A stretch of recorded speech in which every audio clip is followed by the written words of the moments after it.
ஓம் சாய்ராம், ஜெய் சாய்ராம். எல்லாரும் நல்லா இருக்கணும், எல்லாருக்கும் நல்லதே நடக்கணும். அன்பு குழந்தையே, உன்னை தேடி உனக்கான அதிர்ஷ்டத்தை அள்ளிக்கிட்டு வந்த இந்த சாயப்பாவை இப்போது வரவேற்று விட்டாய் தானே?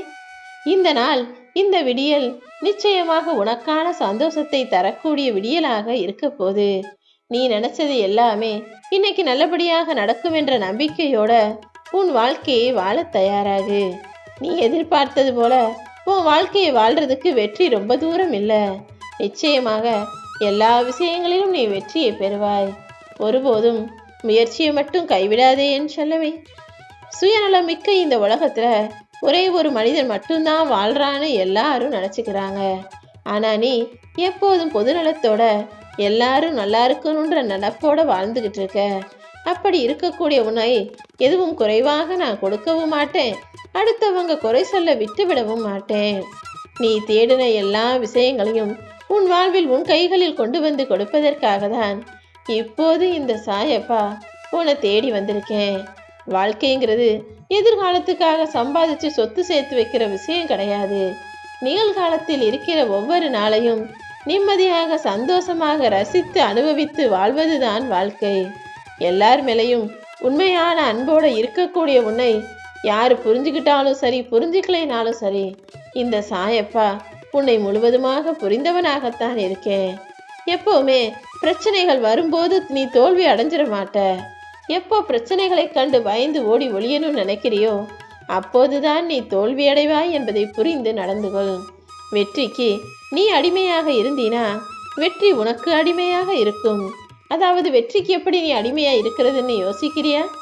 வெற்றியை எப்போதுமே உன்னுடைய எண்ணத்திலும் சிந்தனையிலும் புத்தியிலும் ஞாபகத்திலும் வச்சுக்கிட்டு அதற்காக முழு முயற்சியை செஞ்சுக்கிட்டே இருந்தீனா உன்னுடைய எண்ணமும் கவனமும் எல்லாமே வெற்றியை நோக்கியே இருக்கும்போது, அதற்காகவே நீ உழைக்கும் போது நிச்சயமாக வெற்றி உன் காலடியில் வந்து அடிமையாக விழுந்து கிடக்குங்கிறத புரிந்து கொள் என் செல்லமே.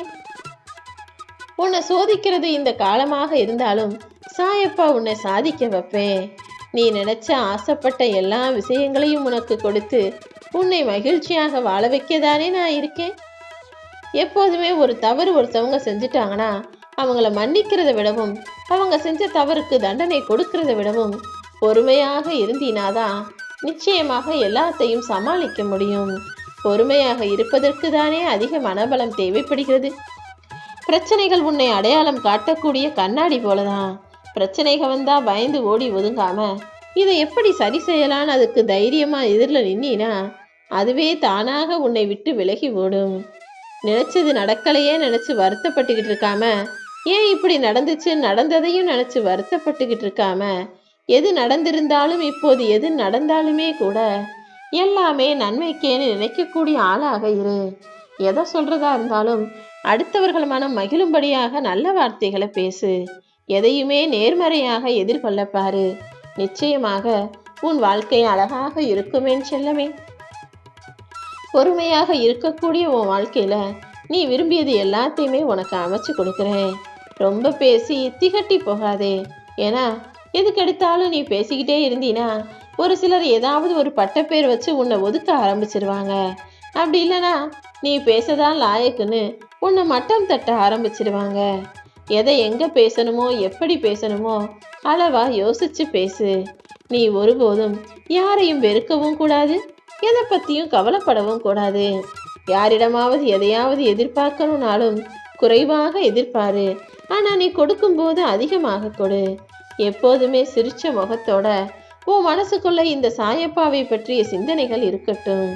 எது எப்படி நடந்தாலும் அதை நான் உனக்கு சரி செஞ்சிருவேன்ற அந்த எண்ணமும் நம்பிக்கையும் உனக்குள்ள இருக்கும்போது உன் வாழ்க்கையில எதுவுமே தப்பாக நடக்க நான் விடமாட்டேன் என் செல்லமே.